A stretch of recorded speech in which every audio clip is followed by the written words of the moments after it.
Hi everyone, this week it's all about events. I've been going around a bunch of different events to see what makes a successful one so that I can share with you this week, because part of Lola's offering will be to have workshops, events and different conferences. So here's my roundup on what makes a really successful event.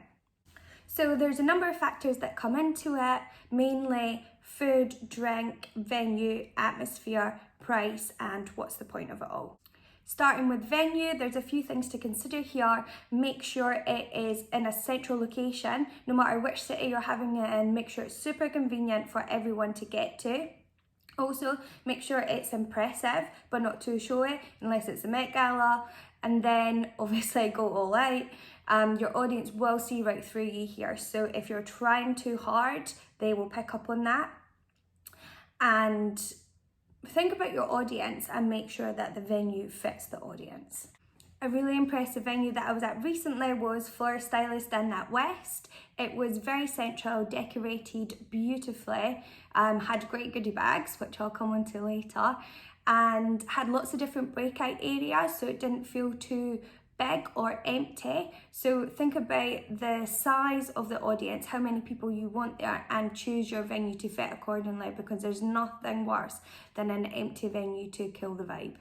Talking about vibe, atmosphere is really important. It's something that's quite difficult to get right, but it is crucial. I found that music will be your secret weapon here, although maybe don't break out Sean Paul straight away, but it will set a really good mood. And if you turn it down, people will naturally realise that something is about to happen.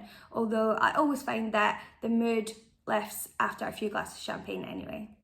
Coming on to food and drink, this one is really important that you put some time and thought into, because this is a direct expense to your company. You don't want to be providing cheap wine, but you also don't want to be breaking the bank either. So a really good way around this is to find a drink sponsor. It will give them promotion and it will give you free alcohol. So win-win really. Although one thing I would remind you to do is provide a really good non-alcoholic option, because I was at an event recently that didn't do any non-alcoholic drinks, and all I can say is I'm glad it was a Friday night. You might want to think about offering a food option. You might not need to, but if you are, then non-greasy small bites are ideal. Sweet and savoury mixture would be great. And if you're providing lunch, definitely avoid fish and keep it as healthy as possible. If you're providing dinner, then bowl food is a great option to line the stomach. And trust me, anything that isn't a sandwich, people will be impressed by. Price, how do we get the price right? People will want to feel they've had value for money. Even if it's free, it needs to be worth someone's time. So we need to think about what we want the audience to leave with.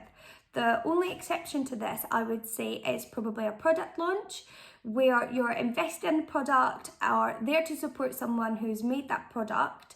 And the best example I've seen of this was the book launch for Dom and Ink. He's an amazing illustrator, and check him out on Instagram at Dom and Ink. And what he did was he gave away free cupcakes for people who couldn't be there but still wanted to feel a part of the launch. So what's the point? What am I getting? Is it worth my time and money? For a lot of people, the exchange will be knowledge to upskill or meet like-minded people. If someone leaves your event feeling like they can implement a change into their career, then they will think it was being really successful.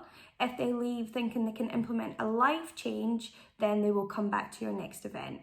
The School of Life is amazing at this. Their whole ethos is to get to know and understand yourself better. Therefore, if you've been to one of their talks and loved it, you'll go back again, because no two are the same. They recently did a really great pop-up of taster sessions at the Samsung King's Cross Coal Drops Yard event, where they introduced people to the School of Life, but it was also a really great way for Samsung to get people to their venue and show off all their new toys for Christmas. The other thing that people get wrong are always the lengths of the talks. They're way too long. If the average person can only concentrate for 20 to 25 minutes, then I would say they definitely missed half of what you said in your hour-long presentation. If you can say what you need to say in less time, people will definitely be impressed. Unless you're lucky enough to book Adam Kay, and then he can talk all day if he likes, because he is a very funny keynote speaker. For those of you using a presentation deck, book a couple of hours of a designer. It will go a really long way. If you don't know anyone, contact me. I'll put you in touch with one. And if you're going to go for a panel discussion, then invest in a good host. The funnier, the better. And one small but crucial point to put you above the rest is service. Hire really helpful, friendly staff, and this will put your event at the top of the list. And lastly, but definitely not least, the goodie bag. Trust me, everyone will be looking for this. A small tote bag with a few bits is better than no tote bag at all. Put it in a really great bag and people will use it again and again, and it's a good way for you and your sponsors to get extra advertising out of the day. That's my roundup on what makes a really successful event. If you have any suggestions of events coming up, or you have one coming up and you need some tips, then contact me at lolagram_official on Instagram, or you can email me at questionsforlola@gmail.com.